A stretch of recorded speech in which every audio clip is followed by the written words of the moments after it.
In today's episode, we are joined by Brandi Villareal from Uber Direct. Longtime listeners have probably heard Uber Direct advertising on the show, but I really wanted to have them come on and share their solution with our audience. They do a fantastic job of helping enable first party delivery ordering so you don't have to use the third party marketplace if that's something your brand is looking to do. Please join us to listen to Brandi and I talk about all the different ways that you can enable your restaurant to deliver food to your guests, whether it be through a third party marketplace or through Uber Direct and partnering with them. If you don't know me, my name is Jeremy Julian. I've been in the restaurant tech space for 30 years, and I happen to work for an organization called CBS North Star. We deliver the North Star point of sale product to multi unit restaurants. If you haven't already checked us out, check us out at cbsnorthstar.com. And now on to the show. Welcome back to the Restaurant Technology Guys podcast. I thank everyone out there for joining us. As I say each and every time, I know that you guys got lots of choices, so thanks for hanging out. Today, I am joined by a very special guest, and it's somewhat ironic that Brandi and I haven't met because we've crossed paths for a while in the restaurant industry. But Brandi, why don't you introduce yourself here for a second? We can talk a little bit about your history and then what you get to do now. Thank you, Jeremy. Excited to be here. My name is Brandi Villareal, and I'm the head of Uber Direct online food delivery for the US and Canada. I've been on the Uber team for 5 years, but have a long history in food and beverage operations and technology before that, starting with my grandparents' Tex-Mex restaurant in Dallas, which I had a chance to work within as well as dine at. Hospitality to me was my grandma welcoming people into the restaurant at the front door every single day. And it's been fun to see how that's grown and changed and evolved over time since then. But in addition to that, I've worked in food and beverage technology and POS analytics, but I'm really excited by the growth opportunities I've discovered through Uber Eats, as well as our white label delivery system, Uber Direct. Love it. I'm gonna have to find grandma and go find a picture of you in like a little apron when you're 8 or 9 years old that I can post as part of the thumbnail. But yeah, Randy, talk to me. I know that we partnered together for a while on the Uber Direct side, but quite frankly, until your team had reached out, I didn't even know that Uber was doing a direct type of solution. So talk to me. I think everybody knows what Uber Eats is. Obviously, they compete in that same space for third party delivery, where you guys are a marketplace and you're sending people there. So we can talk a little bit about. But I'm pretty sure most of our listeners are going to know what that is. But this Uber Direct thing blew me away when I heard about it. And I literally had no idea that this was even an option. So talk to me a little bit about what it is, and then we can talk about why you're so excited about what growth opportunities it is for restaurants. Of course. So as you mentioned, a lot of people are familiar with the marketplaces. Uber Eats, someone logs in hungry, finds a restaurant nearby that they can order from for themselves or for their families. But Uber Direct has actually been around for quite a few years, and it's Uber using our vast courier network to power delivery for restaurant brands that have their own websites or apps. So it used to be we built custom integrations for a few large industry giants, but we had a chance to really evolve and scale that technology and ensure that we can bring it to not only enterprise and mid-market restaurant groups, but also small and independent restaurants, because restaurants of all sizes should be able to leverage digital presence in order to grow customer loyalty as well as acquisition. And so what we do is we provide APIs that connect our vast delivery network to a restaurant's delivery needs. So a customer that wants to order from you but isn't available to pick up that order, or perhaps you don't have a driver in-house, can be connected directly to an Uber driver who arrives at the restaurant, gets the contents of that order, and then delivers it to the right location, all within a timely amount, because we know customers are searching for convenience. All of the data that we've seen shows that delivery isn't going away. And while in the past, delivery used to be for maybe your pizza restaurant, your Chinese restaurants, and then independent owners, perhaps you were driving large orders out to spaces yourself. Instead, now that we know that customers are choosing to access delivery via a lot of means, might as well provide them with accessibility to those options. Yeah. And so talk to me a little bit, because if I'm a restaurant owner, I love that idea. I love being able to control that experience and capture the guest data. One of the big complaints about Uber Eats, and I'm not necessarily looking to bash that, but it is one of the complaints that I hear from restaurant operators, is that whether it's Uber or any of the other larger competitors or large-ish competitors that you guys have, DoorDash, Grubhub, all of them, it's I lose control of the customer. And so it feels like this Uber Direct is a hybrid. I'm using your guys' tech, I'm using your guys' ability to get to that guest and establish that courier network, but I still know who my guest is and I can still interact with them. Is that kind of the delta between what it is that you guys have been doing and this, I don't say new offering because it sounds like you guys have been doing it for a while, but lesser known option that you guys have out there? Yes, that is one of the most significant differences. So, because a customer is going directly to a restaurant to order from them, the restaurant retains the customer data related to that transaction. You know that Jeremy is ordering from you, that he typically orders, let's call it every 3 to 4 weeks. Your favorite plate might be the fish tacos, and you can personalize. You can reach out to that individual and say, actually, Jeremy, we haven't seen you in a while. Come back in, or was there anything wrong with your last experience? You also get the guest feedback related to that transaction so that you understand, did your store prepare the order correctly? Was it delivered in Mhm. a timely amount? And you're given the opportunity for guest recovery as well. But we do see a lot of synergy between the marketplace products as well as what you can access through Uber Direct. I think the marketplace is really where you find someone that might be less familiar with your brand or who has no idea what's for dinner. Our statistics show that 2 out of 3 eaters who come into the Uber Eats app don't know what's going to happen on that meal occasion. And we know they're not going to scroll endlessly in order to find their favorite restaurant. And so you're usually bringing someone new to you or less familiar with your brand. I can't tell you the number of restaurants I've found within driving distance of my own house that just because I never used to drive along that route, I didn't know they existed. Mhm. And now I'm a customer of theirs. But if you have brand loyalists, you have someone that's familiar with you and actively seeking you out, they should be able to access the same convenient options that they are on a delivery marketplace, whether that's pickup, whether that's delivery for the order. And we really see it as an opportunity for you to meet your customers wherever they may be. Yeah, no, and I think it's a huge piece because ironically, my wife ordered food recently and had never heard of this brand. Ultimately, it ended up being a virtual brand, but she was on Uber. She was on the Uber Eats app and she's like, hey, I wanted tacos. She ultimately got some birria tacos from somewhere and found out that it was a virtual brand from a brand that was local to us. But it was cool because for her, she was feeling like Mexican food, but didn't really care whether she got it from this brand or that brand, and ultimately found this brand and now has been a bit more of a that goes to that discovery now that she knows who they are and where it comes from.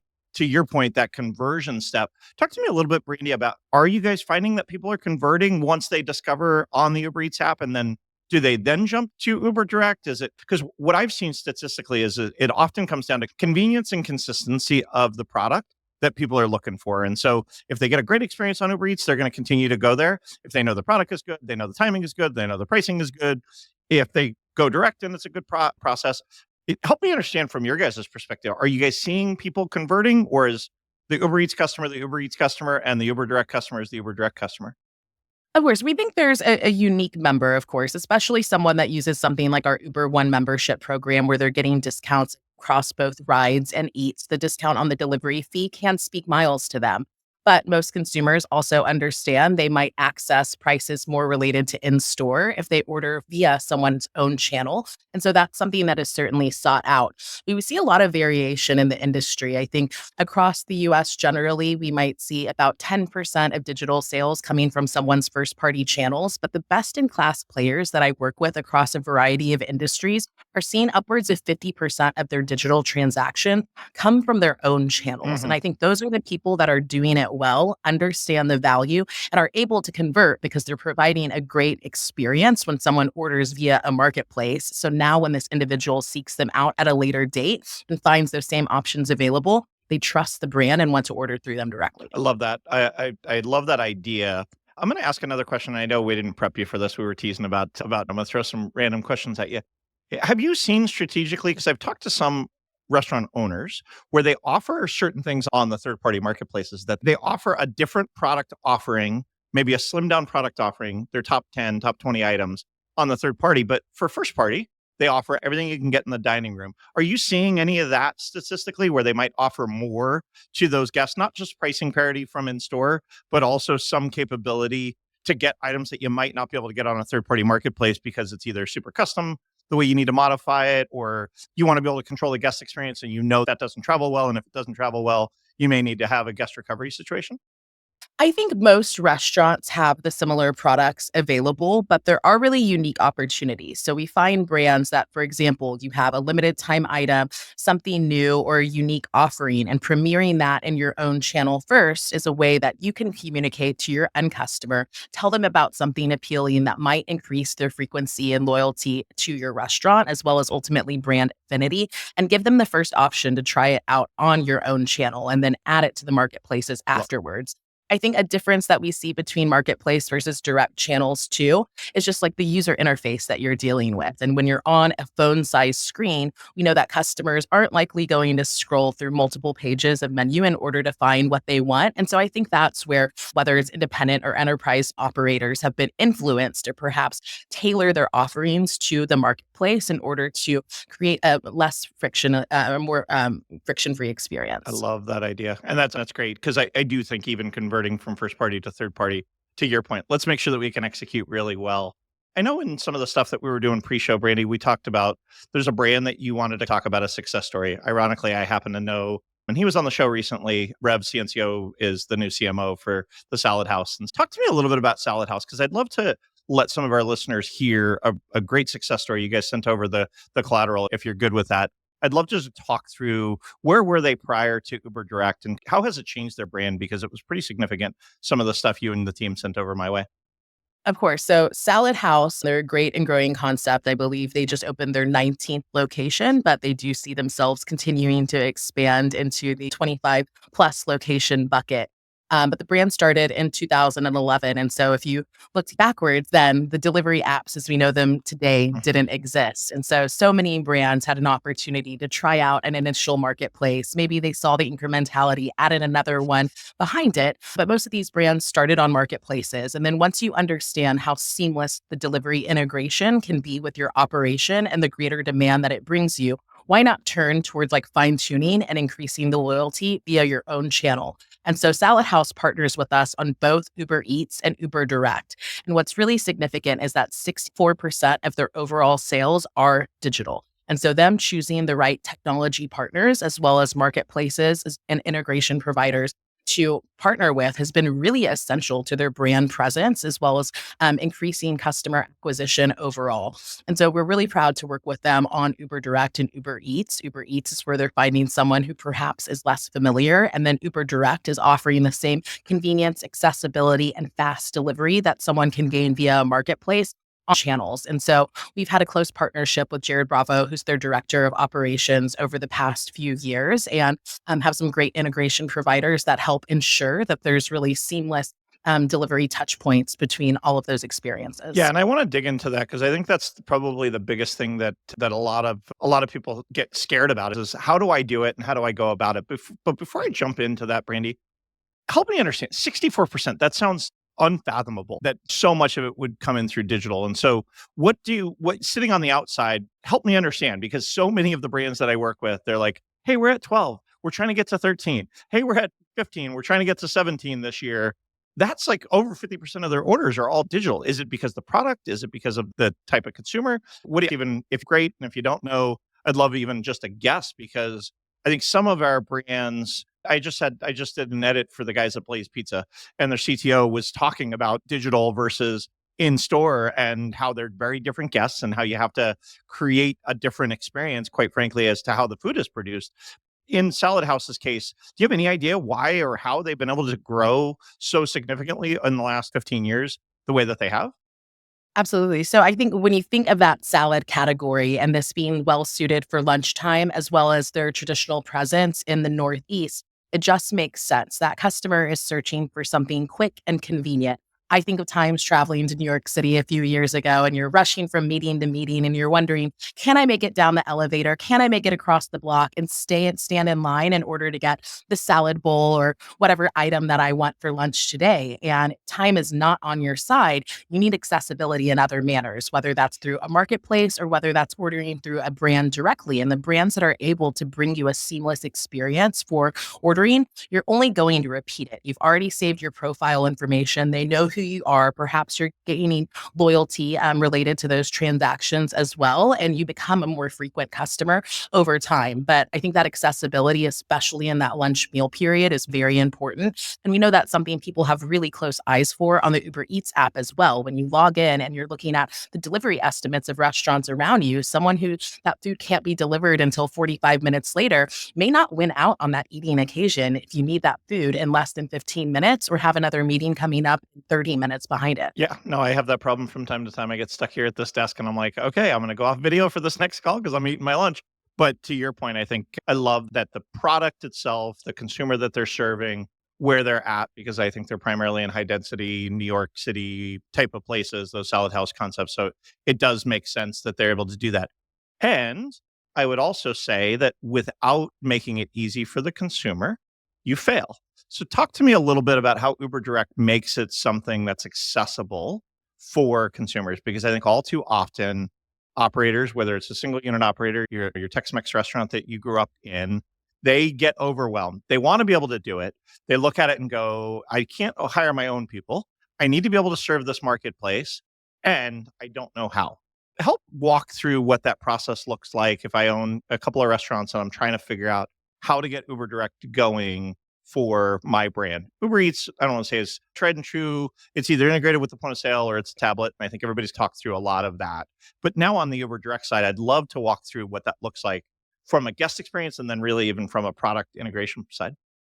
Absolutely. So for a restaurant that's beginning the first party delivery journey, your question is, how am I going to do it? And we have a range of solutions that really fit a variety of operation types. So the most simple is the simple one that you could parallel to a tablet is using an Uber Direct dashboard. Someone is going directly to a website to say, customer A has ordered from me and I need this delivered from my location to their end address.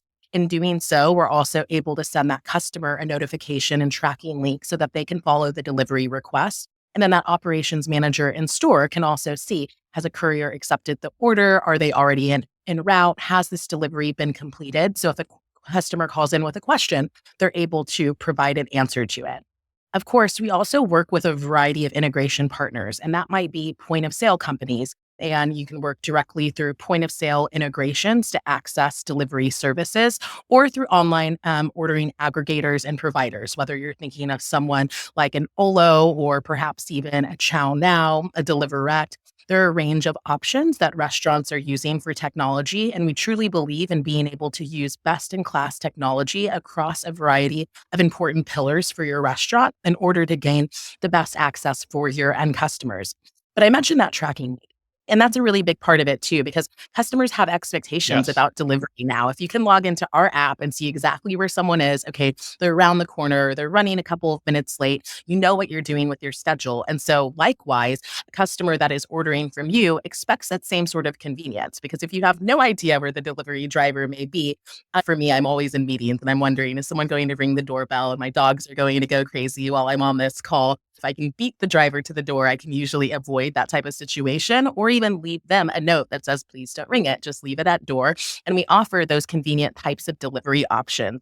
That was something really astounding to me is the percentage of our Uber Eats and Uber Direct deliveries that are set to leave at door. I was talking to a casual dining group that was beginning to onboard with us. And I asked them, will you have an option for a customer to either meet the courier at the door or leave the product at the door? And they're like, why would I want it left at doors? Actually, over 50% of our orders are set to leave at door. Yeah. And that is just like the convenience and accessibility that people expect now. So why not use those data and trends to influence the user interface and the accessibility you're giving to your own guests too? Well, I'm old enough to remember when Amazon used to ring the doorbell and wait to hand you the package. And now anymore, it just doesn't happen. They just leave it at the door and the doorbell rings and the dogs bark like crazy. And then eventually you go pick up your package. But I think it's an interesting paradigm shift that I think a lot of people don't understand. Talk to me, Brandy, about the opposite side of this. We get a lot of restaurant operators that are on the show or that I talk with that are like, I don't want to leave my brand into somebody else's hands. Why is it that you think it's such a compelling offer?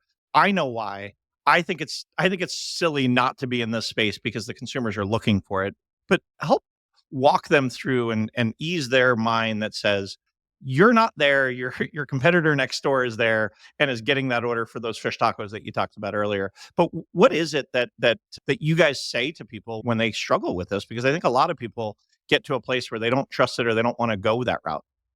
Absolutely. So the first one is that you're leaving opportunity at the door and leaving money on the table if you're not providing that accessibility. Because as you mentioned, if the restaurant next door, if someone within the same category type is offering that form of convenience, That's where the customer will navigate to, or marketplace channels where you don't gain the customer data related to that transaction. So I think that's really a lot of the why for why a restaurant brand should do it. But brand experience is crucial, and that is built into this product. We recognize that when Uber Direct is delivering an order for a restaurant brand, it is their name and reputation behind it. And so it is absolutely essential that we not only provide the same level of reliability that we would on Uber Eats, but that we actually go above and beyond that.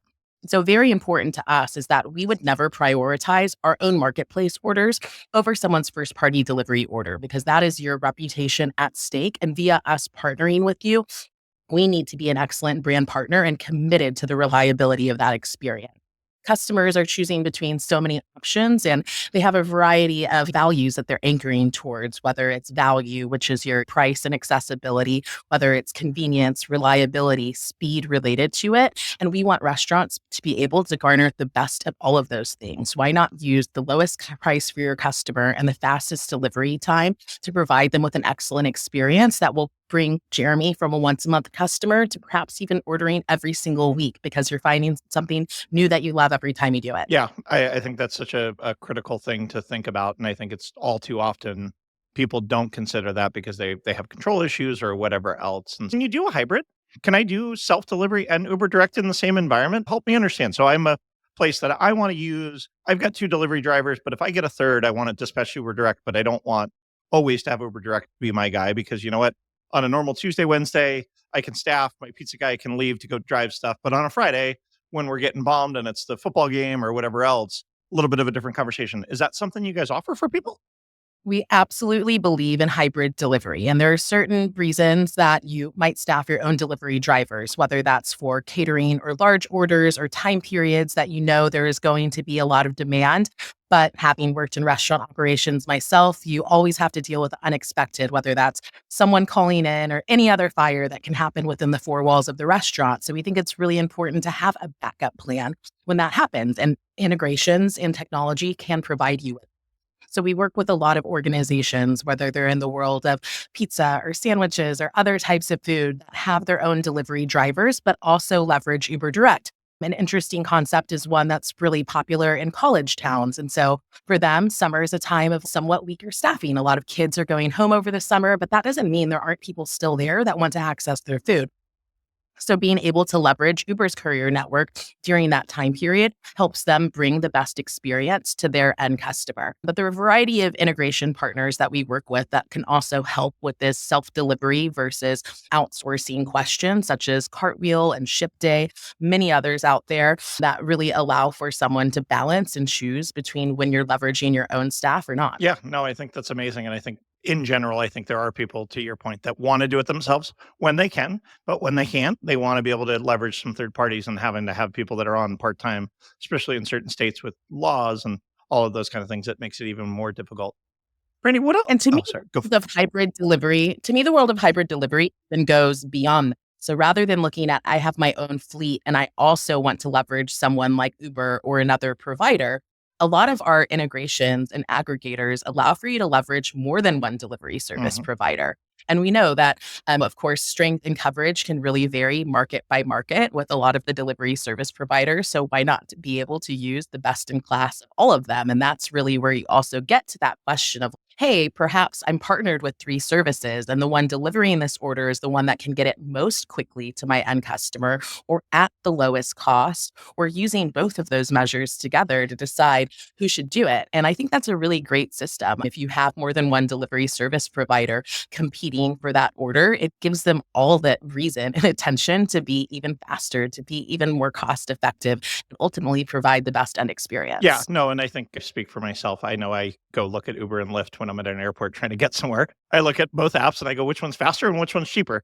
And at the time, depending upon what my needs are, I will choose them. I have very little loyalty to Uber versus Lyft when I'm trying to get home from the airport after a business trip because I just want to get home to my wife and kids.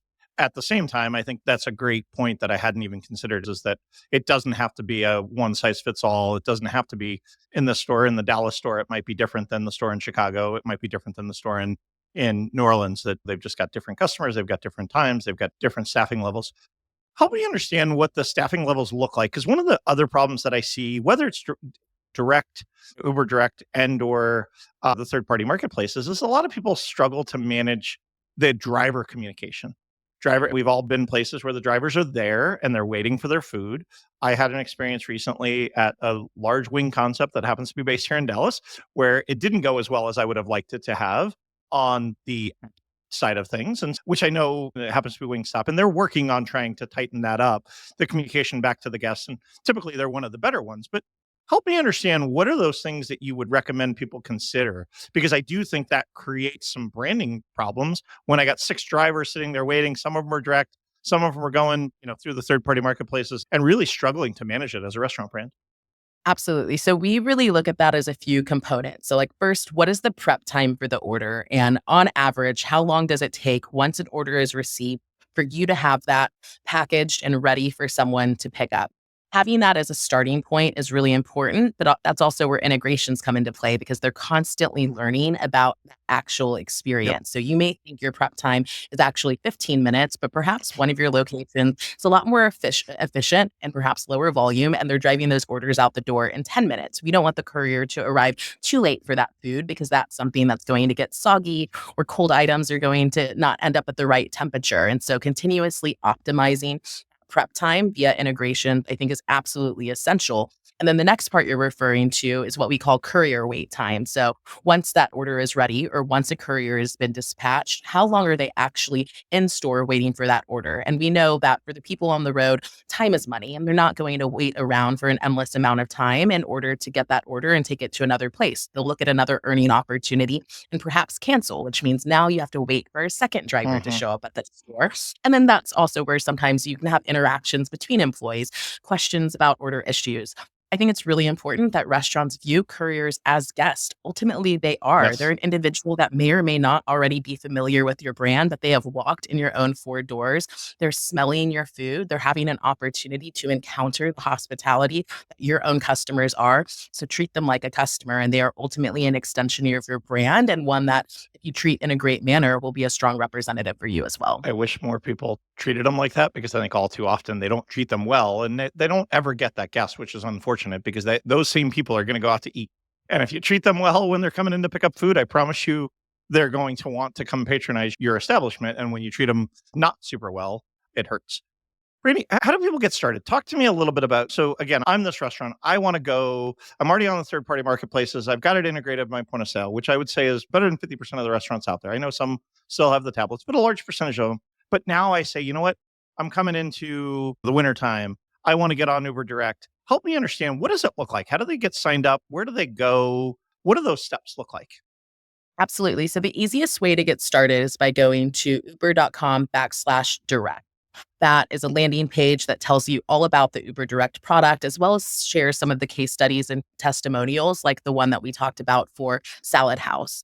But you can sign up for Uber Direct directly within that dashboard. So if you plan on using the website to call for deliveries, whether that's large catering orders or whether that's standard order fulfillment, you can get started just within a couple of days via that process. You sign up, you enter your restaurant information, you'll be approved, and you'll have standard pricing related to that. Now, if you partner with a point of sale or an aggregator provider, you can also likely get set up directly through them. So, Square customers, as an example, can go directly within your Square back end and activate Uber Direct as a delivery service. And you can begin delivering orders right away. Likewise, we just launched a partnership with Toast POS, and via Toast delivery services, customers can now leverage Uber Direct for their on demand delivery orders.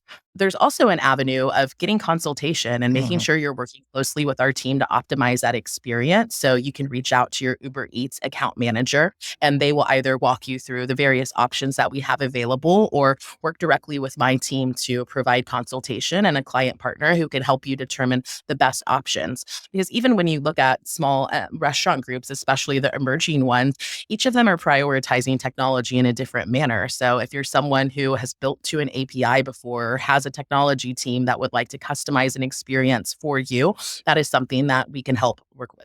Yeah, and I think all too often, or I find brands think of these things differently. Some want to offer it, some don't want to offer it. We talked about Salad House, 60 plus percent of their sales are going digital. Whereas other brands are like, you know what, I want to, partner with just one DSP, and they do it that way. And so it's been interesting philosophically to hear what's next. What's next for Uber Direct? Was it, I know that we tease in the news about drones and all robots delivering stuff. Is that what's next? Help me understand if you were to put your crystal ball out there and say 3 to 5 years from now, what does Uber Direct look like? 3 to 5 years from now, I'm often thinking what's around the corner. However, I think there's so much opportunity for us. There's also a lot of investment in new verticals. So just within Uber Eats, you've seen the addition of grocery, convenience, even pharmacies. Those are also partners that we work with directly through Uber Direct. And they're all things that make our ecosystem stronger. We need reliable delivery, especially if you're taking someone's medicine from point A to B, or Bull is one of our largest customers. If we're trusting someone with thousands of dollars worth of MacBooks and iPads, you need to make sure that it's delivered to the right person at the right time and that there aren't refunds related to that request. So us continuing to optimize reliability is absolutely essential to everything we do. But one of the biggest spaces that we're investing in, and I see a lot of growth in for us over the next 2 to 3 years, is catering and large order fulfillment. We understand how essential these large orders are for restaurant groups, whether it's an enterprise restaurant group or an independent one. For an independent, a large order could likely make or break your P&L for the week. So you need to make sure it is absolutely right. And we've been putting the appropriate guardrails in place. We've been doing large order fulfillment for a while, but understanding uptick in catering deliveries have been doing a lot to make sure that they're even more reliable in the future. And there are things that we want to add to that in the future too, whether it's actually having a courier be able to go in and do some light setup, taking sandwich boxes out of the bags as an example to make your office lunch or special occasion even more special and something that's less friction for the person who is running that event. So I think that's a really big area for us and one that we see a lot of further improvement and investment in. Yeah, no, it's been amazing to watch how catering obviously died through the pandemic because we weren't meeting, nobody was meeting in large groups, but more and more nowadays, especially a lot of people are doing the work from home, but in the office a couple days a week. I was just talking to my neighbor. Oh yeah, I had kava yesterday because they catered it to the office.